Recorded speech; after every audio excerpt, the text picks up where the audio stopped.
Eu vou abrir para perguntas e eu vou propor que funcionemos da seguinte maneira. Eu vou recolher o máximo de perguntas de uma vez só, porque o tempo não é ilimitado, né? Temos aí mais 20, 30 minutos no máximo. Recolho todas as perguntas, elas voltam à mesa, vocês respondem em conjunto, podem selecionar, etc. E aí a gente fecha. Eu peço que as pessoas se identifiquem e façam perguntas concisas, porque o tempo é curto. Ali atrás. Preciso esperar o microfone chegar.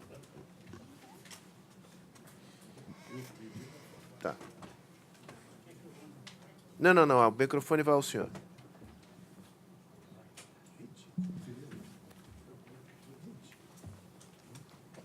Bom dia a todos. Eu gostaria de parabenizar toda a mesa que apresentou o evento Pesquisa e Inovação no Agronegócio. Queria me identificar. Meu nome é Manuel Carlos Marques Leme, sou pesquisador científico, Instituto Biológico, aposentado. Não é bem uma pergunta, mas eu queria fazer uma observação em função do que foi apresentado na mesa. Eu queria que todos entendessem que o maior patrimônio histórico, técnico, científico e político do Estado de São Paulo é a carreira de pesquisador científico, Lei 125/75. Ela tem a tendência, a condição de meritocracia. Então, é uma carreira que abrange as áreas de agricultura e pecuária, saúde e meio ambiente. Então, deva-se entender que 75% dos serviços públicos não são avaliados a nível nacional. Esse é um dado da Escola Nacional de Administração Pública, ENAP. Eu vou pedir para o senhor ser conciso, senão eu não consigo abrir para perguntas. Sim, é que eu queria mostrar, então, que essa carreira tem 1.700 pesquisadores na ativa. O que a gente assiste em termos de ação é uma precarização dessas atividades, recursos humanos, técnicos, administrativos. Se falou em máquina de produzir riqueza. Então, na verdade, Biológico e Instituto Agronômico, eles geraram a criação da Embrapa hoje, que faz 45 anos. Está entendido o seu ponto. Eu vou ter que pedir que o senhor deixe a palavra circular, porque senão... Sim, isso, só dizer que essa riqueza, só um dado, de 2000... É o último. 2004 a 2007, então, houve uma receita de lucratividade ao país de 250 bilhões. Esses dados ninguém fala, ninguém comentam, junto ao Roberto Rodrigues, quando ministro da Agricultura. Então, só dizer por meu senhor, por favor, o senhor não está sozinho no recinto. Sim. Há várias outras pessoas que querem fazer. Então, eu sou obrigado... Não, o seu ponto foi transmitido. Sim, o senhor fala da precarização. Eles vão... Já está transmitido. Por favor. Eu peço que o senhor entregue o microfone para que outras pessoas possam fazer uso da palavra. Fazer a última colocação.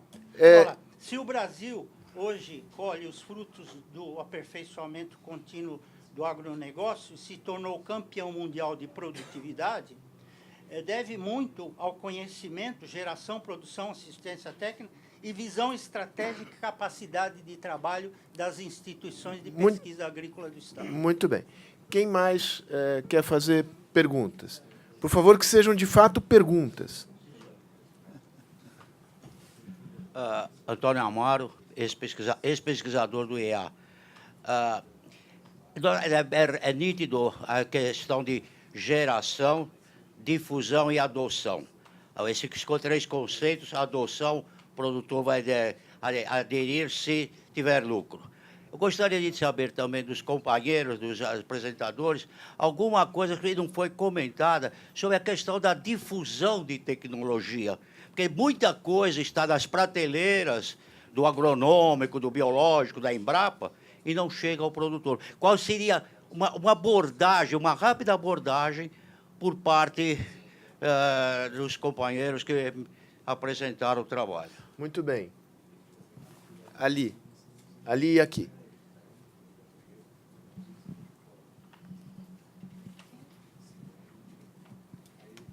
Olá, bom dia. Meu nome é Cláudio Rezende Barbosa. E eu gostaria de entender, tanto do Tomé quanto do Navarro, a possibilidade do uso dessas informações que vêm surgindo nesse campo novo de Big Data e tal, com a capacidade dos pesquisadores de utilizar esses dados, enfim, como é que dá para juntar esse legado, essa capacidade humana com essa tecnologia e esse levantamento de dados que hoje é possível e não era na década de 80, 90. Obrigado. Marcelo Carvalho, da AgriPoint, sócio também da Tech Garage com o Tomé. Eu queria saber qual a opinião de vocês a respeito da infraestrutura de dados que nós temos. A gente vê uma briga grande no futuro pela gestão de dados. A Farmer Business Network trabalha com uma rede de informações já disponíveis de solo, clima, umidade, imagem de satélite, onde algoritmos são criados em cima daquilo. Então, eu queria que fosse comentado um pouco isso, essa base de informações que é necessária para a gente dar o salto futuro, como é que a gente está hoje. Isso não pode ser um gargalo nesse novo momento. Tem uma pessoa lá atrás.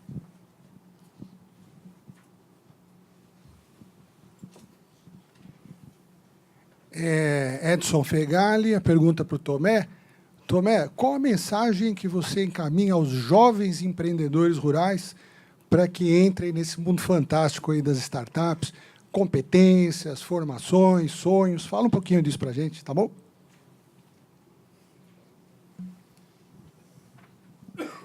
Tem mais uma pessoa aqui e aí depois a gente vai... Tem duas pessoas, e aí eu encerro.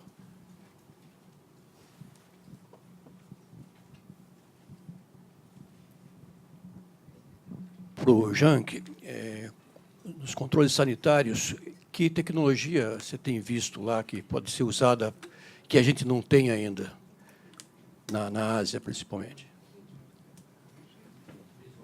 João Pimentel, da Assessoria Técnica da Secretaria da Agricultura. Muito bem. Encerramos aqui. Volto à mesa, mas eu não resisto a fazer uma provocação mais geral. Porque, para o leigo, a quantidade, digamos, de desafios que você tem pela frente, que o país tem pela frente, é quase desnorteante. Eu acho que é evidente que uma empresa pública, com essas amarras que tem dificuldade de responder na velocidade. Ao mesmo tempo, alguém disse aqui, a gente precisa ter alguma orientação estratégica. Portanto, a gente tem que ter alguma clareza desse qual é o mapa de prioridades do Brasil, né? Onde é que nós vamos colocar os nossos ovos? Quais são os problemas cruciais? Eu acho muito interessante apresentar os vários problemas, mas se a gente não hierarquiza os problemas, dá um pouco a sensação de que são tantos e tamanhos desafios que você não sabe por onde começar. Qual é o papel que o Estado brasileiro, no nível nacional, mediante um braço como a Embrapa, tem a desempenhar ainda para o desenvolvimento do agro brasileiro? Essa eu quero responder. É a última. Aí, olha, digamos, foi uma pergunta. Então, uma pergunta breve e... Com o microfone, por favor. Meu nome é Walter Colli. Eu quero ser testemunha de que existe no Brasil ciência suficiente para inovar nessa área. E há exemplos evidentes de inovação. Por exemplo, na Embrapa existe um feijão transgênico que resiste à ação da mosca branca e que está há 4, 6 anos na prateleira e não é liberada.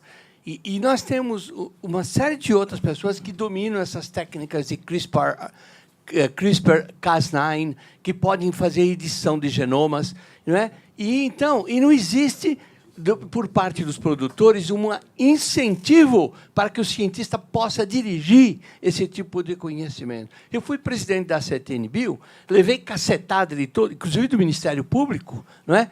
Inclusive teve gente que foi processada porque votou a favor de transgênicos, não é? E a gente não ouve, por parte dos produtores, nenhuma voz de simpatia. Só leva na cabeça. Só tem cientista lá na CTN-Bio. Muito bem.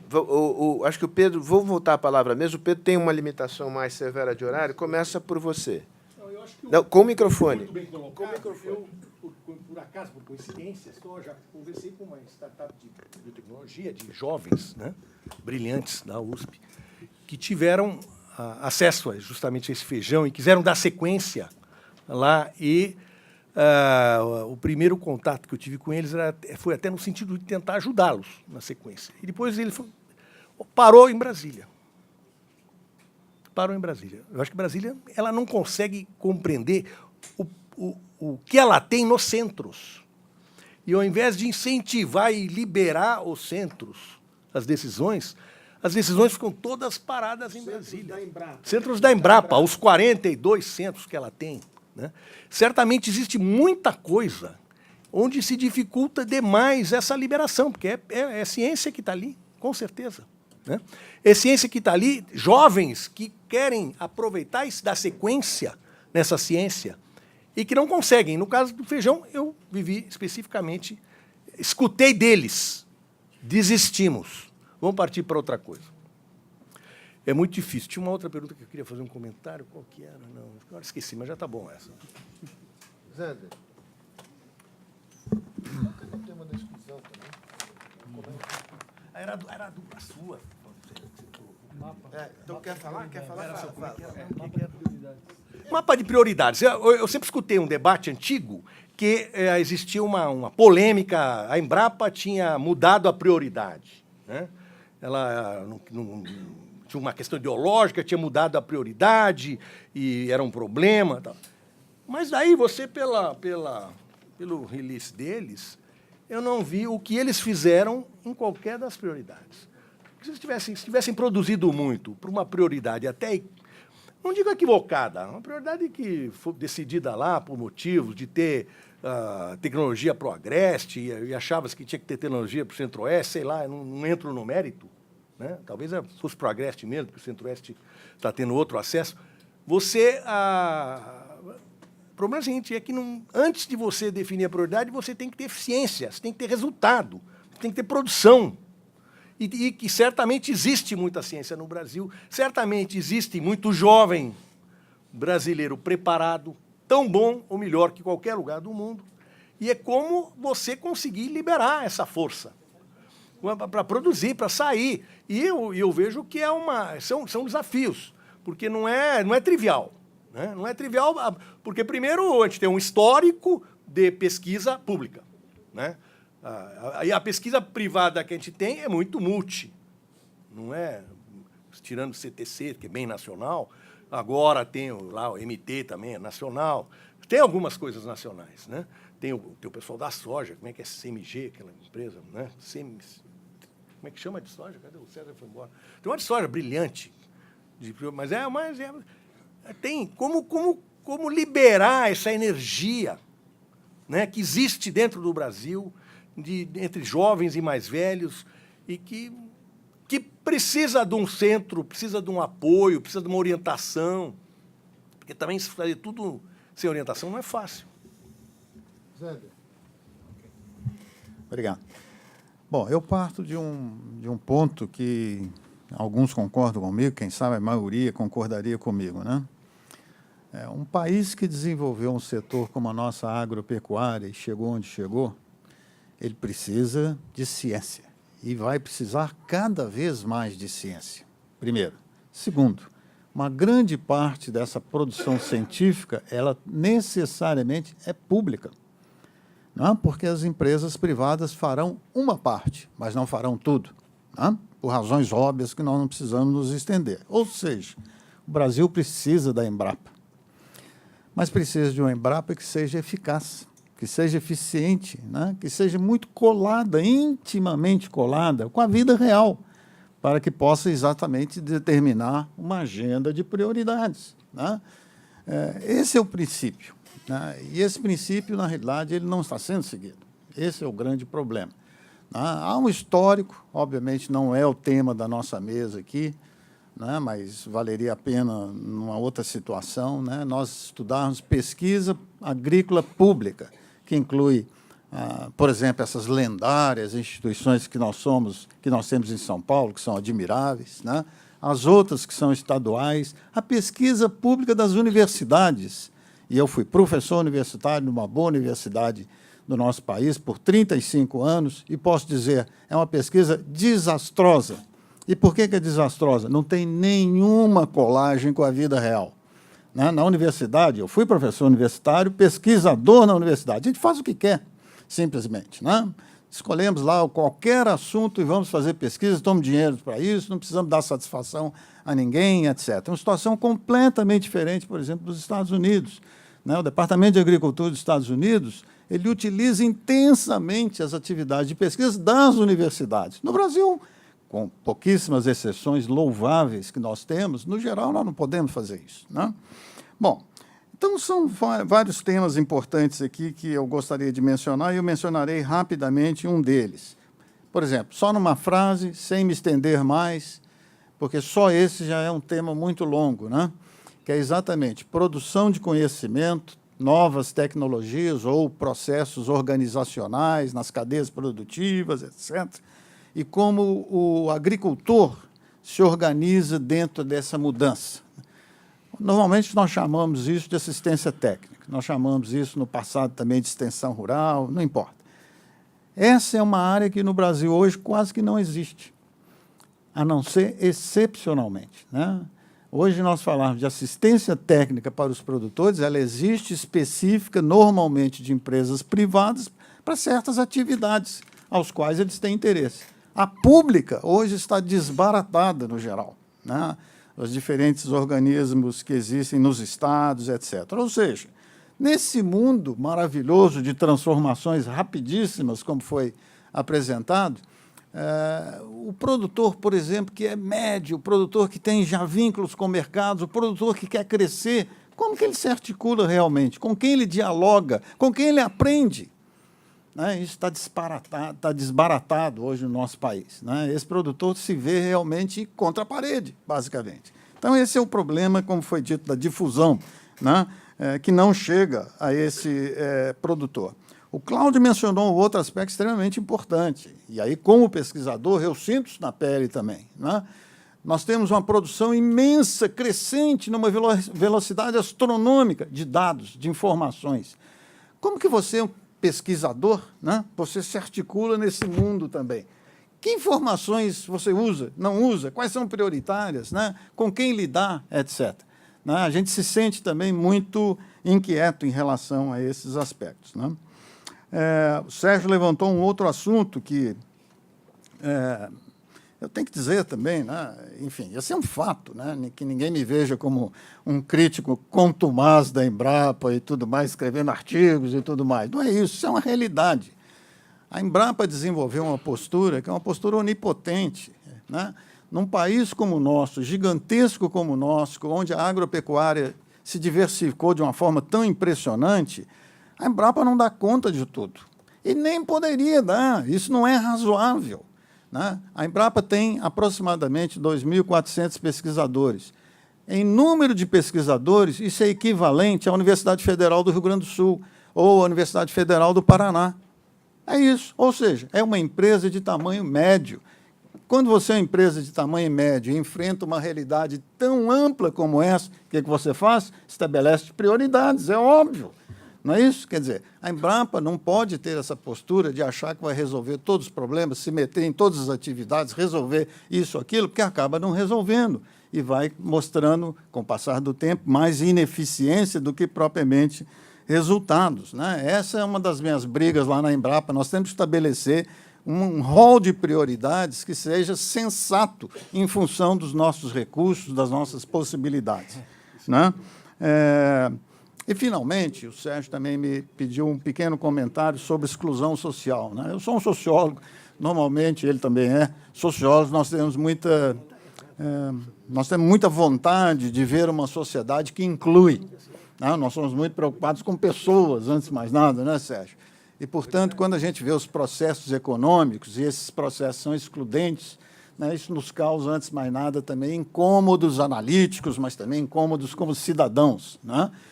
A agropecuária brasileira, ou o mundo rural brasileiro hoje, é, por excelência, uma área de darwinismo social como nós não temos no restante da nossa sociedade. Né? É uma selva onde tem vencedores, que são poucos, e tem uma maioria que são perdedores. Né? Por isso que eu trouxe aquele item 5 na minha apresentação. Se eu olho isso fechado no mundo rural, eu posso até me tornar um crítico, realmente, desse padrão de desenvolvimento, né?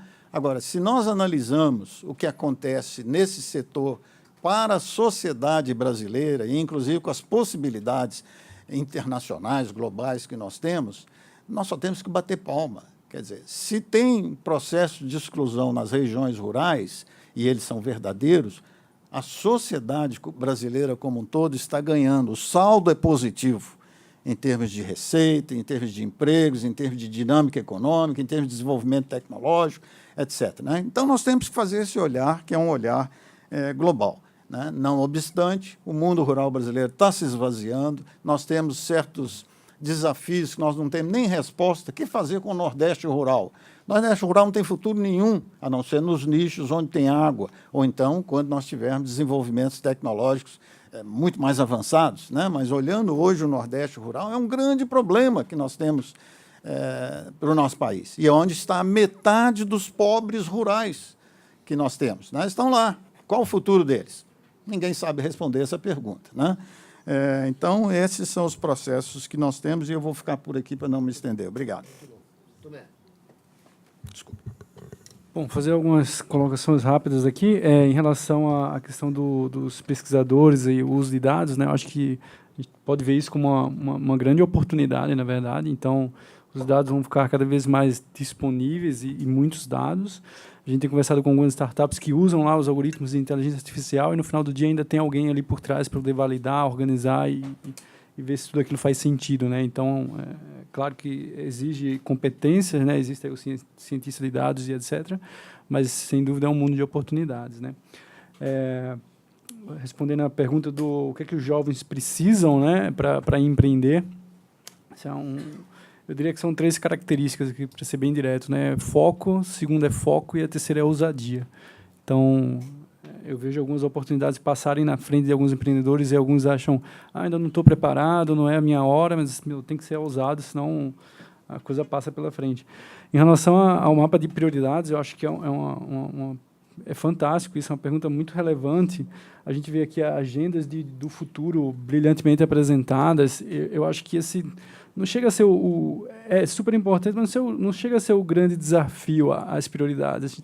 Um debate como esse, a gente levanta características que a gente já sabe o que está acontecendo e dá para priorizar.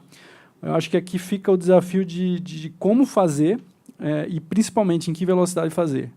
Porque pode ser que não tenha tempo, né? Então, fazer rápido, isso vai ser o grande desafio. Acho que eu fico por aqui. Marcos, você fecha. Obrigado. Existe eu acho assim, lá atrás, quando esse processo começou, eu acho que o Estado entrou e ajudou a disciplinar, e a gente está falando sobre a Embrapa aqui. A Embrapa é uma dessas instituições criadas para disciplinar esse negócio. Mas, com o tempo, o próprio mercado vai se desenvolvendo. O que nós estamos vendo lá nas startups hoje não é um movimento dirigido pelo Estado, nada disso. É um movimento natural de revolução tecnológica que nós estamos assistindo em tantas outras áreas e que chega ao campo e que vai ser muito fértil no campo, porque no campo a gente, pelo histórico todo de estar presente em 200 países da exportação, o Brasil virou uma referência de produtividade agrícola mundial. Então, é óbvio que as startups vão acontecer aqui no Brasil se a legislação permitir, né? Porque aqui você não tem a mesma facilidade do Vale do Silício e não tem o mesmo número de investidores interessados, mas nós estamos hoje num ambiente globalizado. Então, eu acho que isso vai se desenvolver. O que nós estamos falando aqui hoje nós não estamos achando ruim desse processo. Nós estamos dizendo que esse processo está hoje se globalizando, se internacionalizando, o Brasil tem um papel a cumprir. Qual é o salto que precisa ser dado daqui para frente? Isso envolve desde empresas gigantescas, tipo Monsanto, Bayer, etc., a esse grupo lá de empresas que estão começando e que estão fazendo coisas revolucionárias no campo, sabe? Eu acho que essa que é a dimensão que a gente tem que falar, não é uma dimensão de achar ruim, é uma dimensão de entender esse processo e, sobretudo, numa área que o Brasil tem que ter protagonismo global, né? Eu não sei direito o que está acontecendo nessa área em outros países, mas eu tenho observado particularmente a China, que eu vou muito à China, e acho impressionante tudo que a China faz, né? Então, a China, de repente, você pega um trem lá de Nanquim a Pequim e você anda 400 quilômetros de estufa. Certo? Estufas, dizem que 70% das estufas hoje estão na China, né? Então, quer dizer, de repente, o que aconteceu? Aconteceu uma revolução. Parece que também esse número equivale à parte lá de drones também. A China hoje tem 70% dos drones agrícolas do mundo.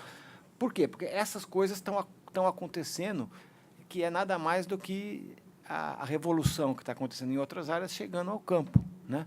Então, quando se fala o que é a difusão hoje no campo, a difusão lá no campo é isso aqui, né? Como é em qualquer outro lugar. Quer dizer, você não precisa mais ter o extensionista rural. Quando eu fiz agronomia, tinha lá o extensionista que ia lá na família lá do agricultor explicar as coisas. Hoje, 80% da produção está na mão de 500 mil produtores aqui no Brasil. É um número pequeno, certo? Lá na China ainda tem alguns milhões de produtores. Aqui nós temos 500 mil produtores que controlam 80% a 90% lá da produção, e essas pessoas têm acesso a computador, a celular, etc., e eles que estão fazendo essa revolução agropecuária. O que vai acontecer com os 4 milhões que ficaram para fora? Eu não sei dizer. Talvez eles não tenham esse acesso, mas eles hoje representam uma parcela muito pequena da produção. Esse grupo lá do Nordeste, por exemplo, lá do semiárido, é volumoso em gente, mas em produção é quase nada, certo? Então, é claro que tem que ter uma saída para isso, para essa pobreza rural. Mas essa não é a saída do grosso lá do agronegócio. O grosso lá do agronegócio está hoje usando celular, está usando drone, está usando isso, e está usando aqui no Brasil e na China, que é um país que há uns anos atrás tinha 60% de população rural. A China tinha 800 milhões de agricultores. E hoje ganha produtividade na mesma velocidade que o Brasil ganha. Em algumas áreas, porque eles escolheram. Lá é muito mais planificado, então eles falaram, olha, nós vamos importar soja, porque não vamos conseguir fazer a proteína que a gente precisa, mas vamos fazer uma revolução em frutas e legumes, que é uma atividade que absorve mão de obra, que absorve tecnologias desse tipo, etc. Então, eles fizeram uma coisa mais planificada. Aqui no Brasil não será planificada, a gente nunca funcionou em planificação de médio e longo prazo, né? Mas eu entendo que a revolução está acontecendo, e está acontecendo rapidamente. Em relação à pergunta de controles sanitários, por exemplo, né, que foi feita, eu acho que os controles sanitários nossos, eles estão precisando de uma revolução de modernização. E aqui eu não me refiro a países da Ásia, me refiro à Austrália, Nova Zelândia, Chile, Canadá, quer dizer, países médios hoje que atendem exatamente o que os seus clientes querem em controles sanitários, né? E fazem rapidamente, fazem com agilidade. Então, preenchimento lá de questionários, a parte lá das missões. Existe uma agilidade que esses países têm hoje que o Brasil perdeu com o tempo. Por quê? Porque a estrutura pública, que é quem faz esse controle, ela não acompanhou a velocidade do agronegócio. O agronegócio exportava 20 bilhões de dólares em 2000. Hoje exporta 100 bilhões de dólares, né, para 200 países. Então, a estrutura não acompanhou. E o maior desafio é de gestão.